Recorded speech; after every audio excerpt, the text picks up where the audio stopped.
issue which our speakers will be addressing, which we'll be discussing, is framed as a question. How committed is the West to rooting out the sources of terrorism? It could not be more topical today. The Prime Minister David Cameron's speech yesterday has put the policy questions at the centre of the news agenda and the British government's own priorities, both in domestic affairs and in foreign policy. So if I have not mentioned that she is the daughter of the distinguished journalist and pioneer TV reporter in Afghanistan, Sandy Gul, it is because she has amassed an impressive CV of her own. Carlotta Gul. Thank you for inviting me to speak here. Zahid and Aisha are both great friends from years of working in Pakistan, so that's a great pleasure to be on the same panel.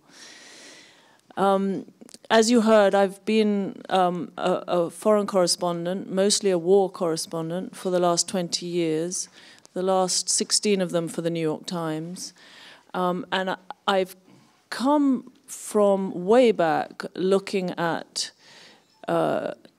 Islamism, violent Islamism, and terrorism right from early on. Even before I was a newspaper reporter, I was in Peshawar and came across in the refugee camps and in the aid circles that were looking after Afghan refugees. I saw some of these Arab fighters coming out from Afghanistan, and it was my first confrontation with a very, very hostile element of people who cared about the Afghans, who were involved in helping them in resisting the Russian invasion, but had a very, very different view from us, who were Western aid workers and journalists who were looking at the problem. And it was the first time I was spat at full in the face by someone, and that was my first encounter with what we called in those days Wahhabis.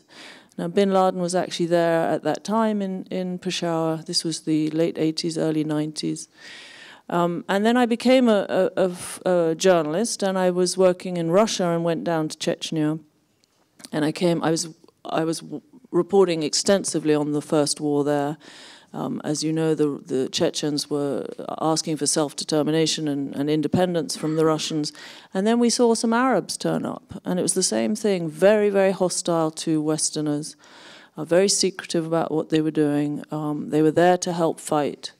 So I've followed this for years. So when 9/11 happened, I remember watching it in a hotel bar in Macedonia and telling people, I think it's bin Laden. So I've come from way back on this whole thing. But when 9/11 happened and I was working for an American paper, New York Times, of course I wanted to go back to Afghanistan and report it. And I ended up spending 10 years following the whole thing because it was, I felt, so important. It was where 9/11, the attacks of 9/11 came from, were thought up and were organized. But much more I saw something very damaging for a country that I'd come to know well, which was an emirate that wanted really such totalitarian control of the Afghans that it was frightening. And I think what we saw in the Taliban regime in Afghanistan was a forerunner of ISIS today. It's very similar. The whole way of running the emirate, the whole way of terrifying people, of indoctrinating young people, it's so similar. So just briefly, I wanted to tell you about the theme of my book, which I called The Wrong Enemy, because I think it explains a lot of where the West has gone wrong on Afghanistan and perhaps is not tackling things right today. I covered the whole war, so I saw the Taliban defeated in 2001. I then saw them resurge. They were completely gone from the country for 2 years, and then we started to see them coming back. There started being insurgent attacks. Taliban sighted in places. They started doing sabotage, bombs. It grew and grew until by 2008-09, they were close to Kabul, surrounding Kabul, and toppling the whole regime and upending the whole American operation there. And then we had the surge. Petraeus came in with a surge and pushed it back. And I think gave the Afghan government a chance again to hold on and to create a better society and keep the Taliban at bay. So that's what I was watching. And in 2006, I went to Quetta in Pakistan. It's down near the border, southern border of Afghanistan. And I was looking for Taliban, and I was looking for families of suicide bombers who'd been blowing themselves up in Afghanistan. And we traced it back to Pakistan. Anyway, I did a few days of reporting, and then I was in my hotel room, and I got raided by secret police. They burst into the hotel room. They beat me up. They took all my equipment, all my notebooks, my telephones, and they arrested the photographer who was working with me. And one of the things they said, I got quite angry. I guess I was alarmed. They actually punched me in the face, and I fell over on the coffee table and smashed everything. And when I angrily remonstrated with them what they were doing, they said, you're not allowed to go to Pashtunabad, which is a part of Quetta where a lot of Taliban were living, and you're not allowed to interview Taliban. And it summed up everything about the war. The Pakistanis were supporting the Taliban, they were allowing them sanctuary, they were living and running the whole Taliban insurgency from Quetta, and they didn't want reporters reporting on it. And a lot of Pakistani journalists knew much more than me, but they could never report on it. And in fact, after that incident, people who'd collaborated with me were told never to work with the New York Times again. They were told never to work with foreign journalists. Foreign journalists were dissuaded from traveling to Quetta. It was what happens, and is little written about in Pakistan, that journalists are told not to touch certain subjects, and this was one. It was the Pakistanis, and Pakistani intelligence, but Pakistani military running the Taliban insurgency against the Western mission operation in Afghanistan, and for their own reasons. And for years, this was never reported. It was difficult for a reporter like me to find the facts. But that incident really consolidated in my brain, and I went on to keep reporting and eventually exposed that the ISI was not only running the Taliban and supporting and funding them and directing them, but he was also collaborating with Al-Qaeda, and they were hiding bin Laden, who, as you all know, was found in Abbottabad in a house in Pakistan, just 100 yards away from the top military academy.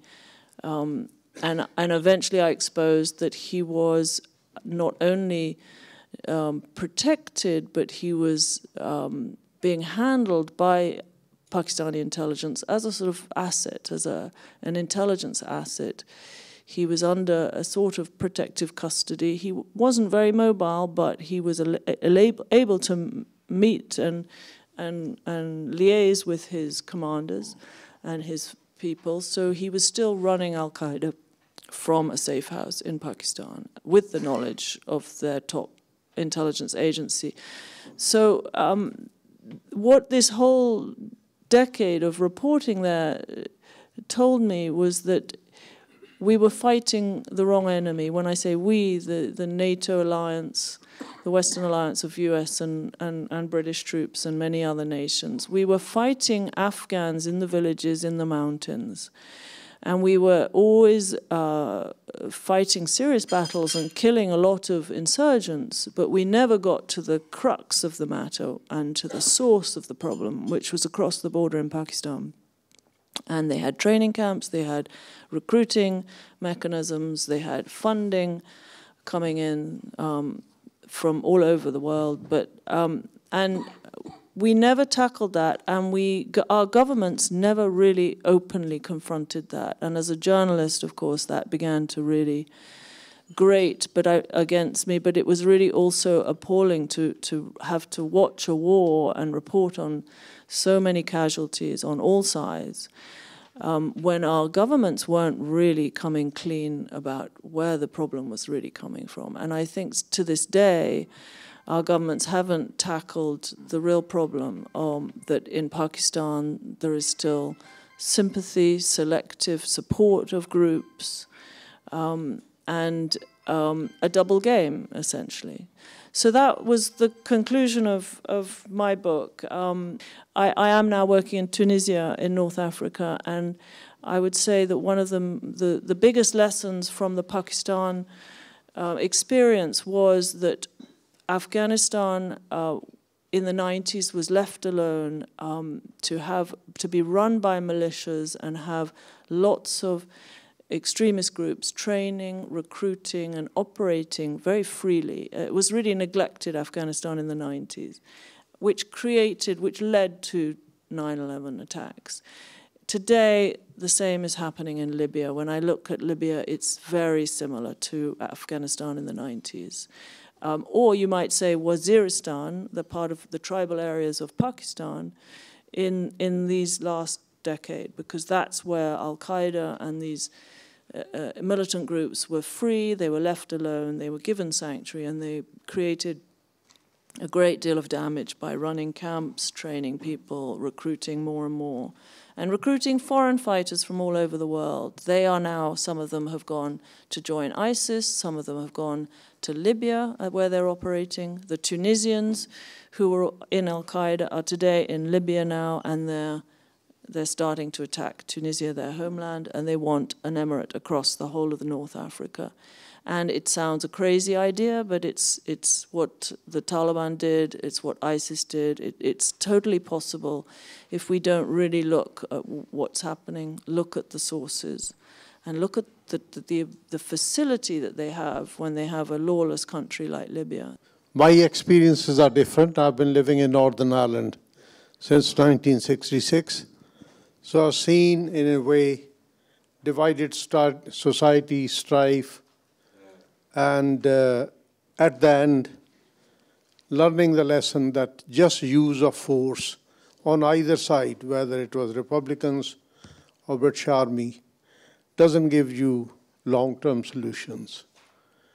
And I think the problem that we are facing in the Middle East and rest of the world, it's kind of global, whether you call it, I call it Third World War. The definition is slightly different than what we know about First World War and Second World War, but it is World War. It is sadly coming one section of society, this Islamic world, not that all Muslims are bad, I don't mean that. And it is again affecting all the world. So my only suggestion is that it should be considered by all the governments of the world as a common problem, because it affects us all. So there should be a greater emphasis and a concerted plan how to deal with this problem that we have, because we know doing piecemeal, it's not going to go away. When 9/11 happened, I was in Belfast. I was hosting an event, and I remarked to one of my friends, top civil servants from here who were there at that time, that it's probably beginning of a 20-year war. Sadly, it looks like that. Probably it'll last even longer if we don't deal it in a concerted, collective way on a global stand. Thank you. I thought I'm going to talk about what is not fashionable, which is radicalism. I mean, people hate to talk about radicalism. People like to talk about, states like to engage with counterterrorism, with terrorism, not with radicalism. I mean, today what's fashionable is ISIL or ISIS. In fact, I was talking to a journalist friend from Pakistan. He said that, it's very bad, but we are getting less and less funds, in Pakistan to research on other groups. The money from the West is actually going into wherever you have ISIS and ISIL. And this is tricky. Then what it means is that people would perhaps want to invest in ISIS and ISIL in any place. I mean, you want to remain part of the larger context. So suddenly you have ISIL popping up when it's not. And my other problem is that South Asia, which has a variety of groups, once you start talking about ISIS and ISIL, then nobody even wants to look at it.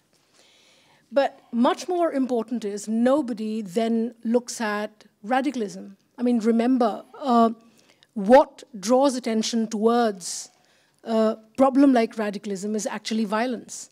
And the absence of it, suddenly people, start to look the other way. So if people are not dying, then you don't care. I mean, there is an undercurrent. I mean, like oceans can be silent, but they're underneath currents, which are very troubling, which can change the weather, which can change the weather patterns and so much more. And that is what radicalism is like. It draws, it drives. It is the main driver, which societies and states don't want to understand. I mean, for example, how can you do counterterrorism when you actually allow militant groups like Lashkar-e-Taiba or Jamaat-ul-Dawa or Jaish-e-Mohammed to actually go out and almost completely dominate the public domain? You have media covering them, they're doing welfare activities, they are into, I mean, if you look at, I mean, again, West and East are connected. I mean, if you look at social media, the presence, while the focus is immediately on ISIS and ISIL and blocking them, I mean, Twitter, Facebook, many other mediums are full of these other groups, engaging with the youth, talking to them. What is anybody doing about that? And unless we actually underscore and underline the fact that it's radicalism which is a problem, unless we do that, I don't think that even the terrorism problem will be solved in the long term. South Asia report. There were some copies in the entrance. I'm not sure whether everyone managed to get one, but these are the main points relevant to our discussion. So I will be briefly going over the challenge, the debate, the approach, and the future. So the challenge, as we've discussed, and the speakers here have discussed already, is that the security situation in South Asia is very complex.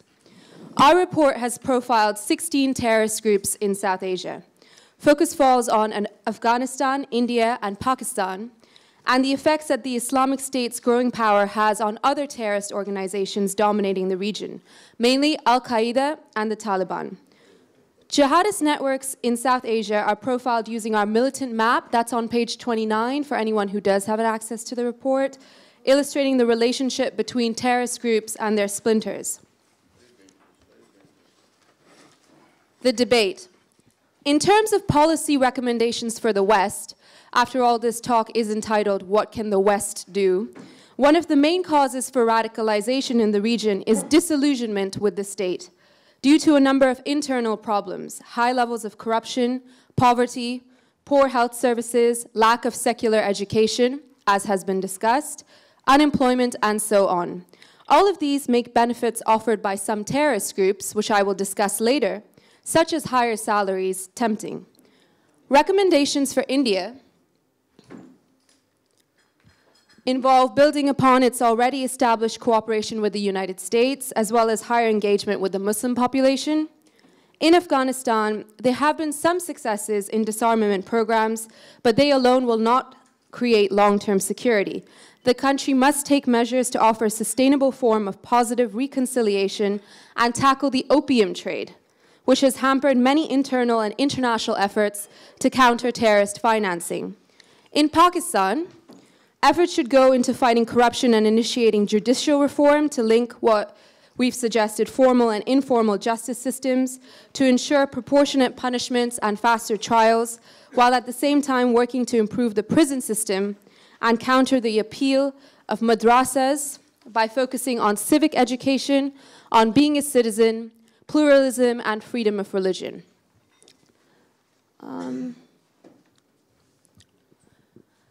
My second point looks at responses from these states themselves. It is very important to discuss the West's role in countering terrorism and extremism, but what are India, Pakistan, and Afghanistan doing themselves to counter these extremist threats, particularly the growing threat of the Islamic State?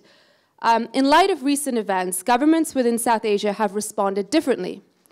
India banned the Islamic State in December 2014. Pakistan has ignored the presence of the Islamic State, even though roughly 300 fighters have left Pakistan to join ISIS.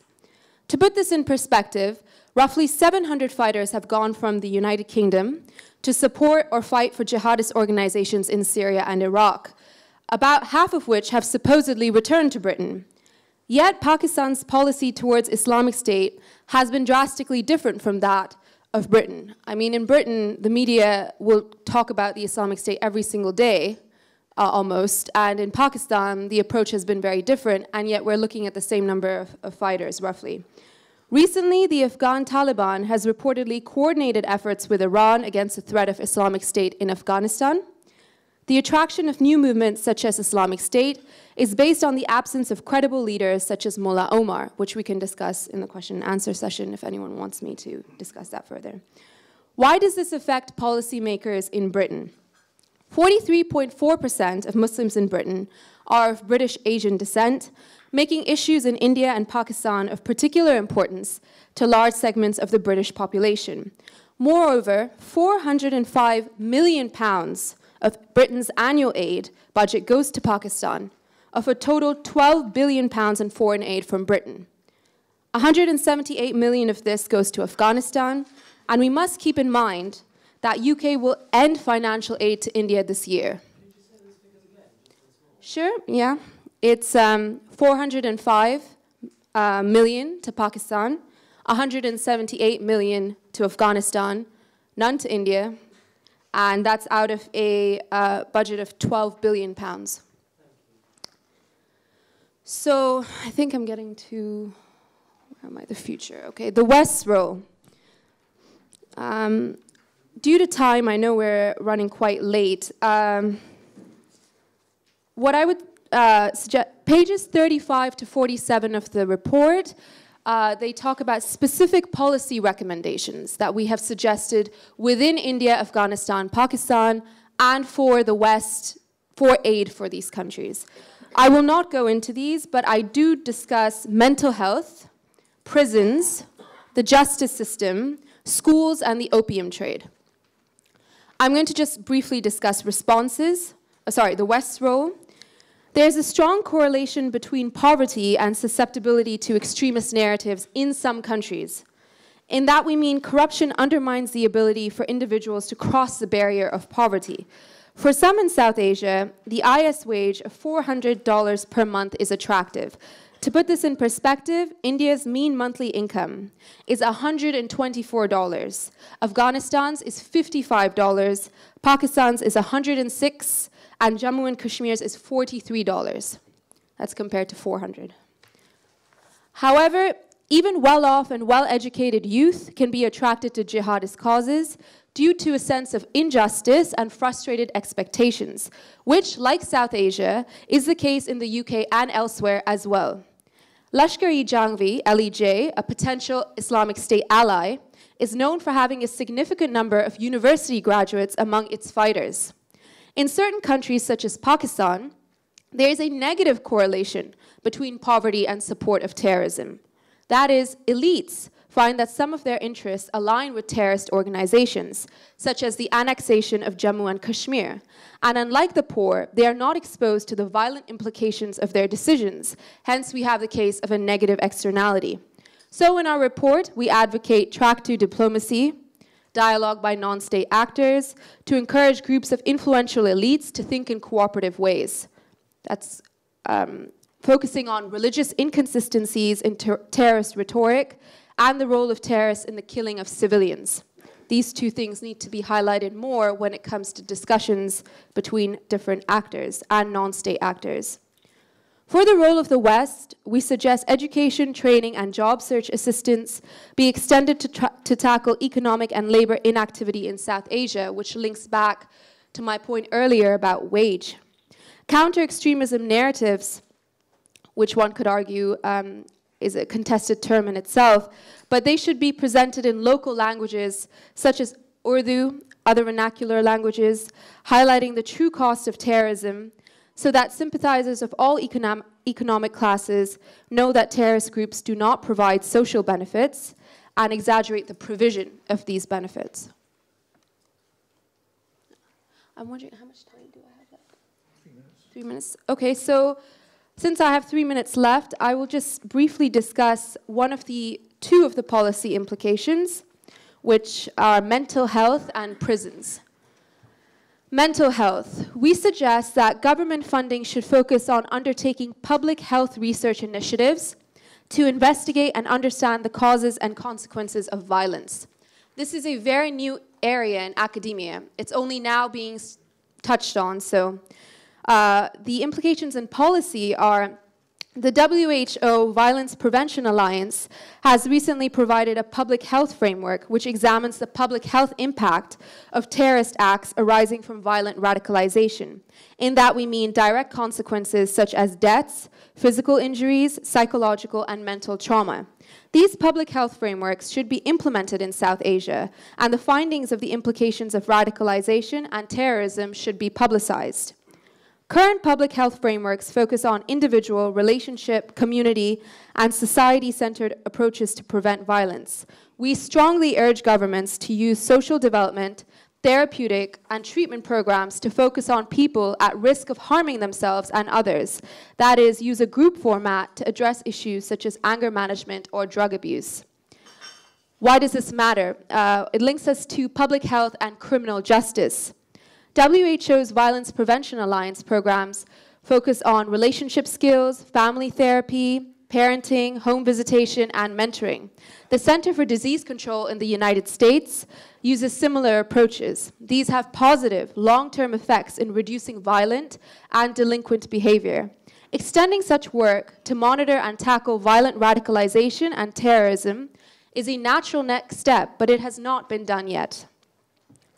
I will briefly talk about prisons.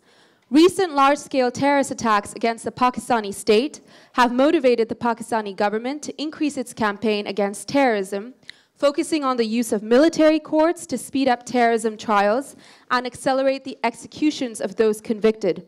This approach has been largely ineffective in combating terrorism. Pakistan has more than 8,000 prisoners on death row, most of whom have exhausted the appeals process. The court system is slow, there is a heavy reliance on witness testimony, and little protection for judges and prosecutors. In Pakistan, 92,000 prisoners share 41,000 prison places, and juvenile and adult, as well as minor and hardened or politically motivated criminals are mixed. There are few staff, there is frequent mistreatment and torture. Therefore, state support and recognition of traditional justice is recommended, because prisons can act as a place of networking for terrorists, not just places of rehabilitation.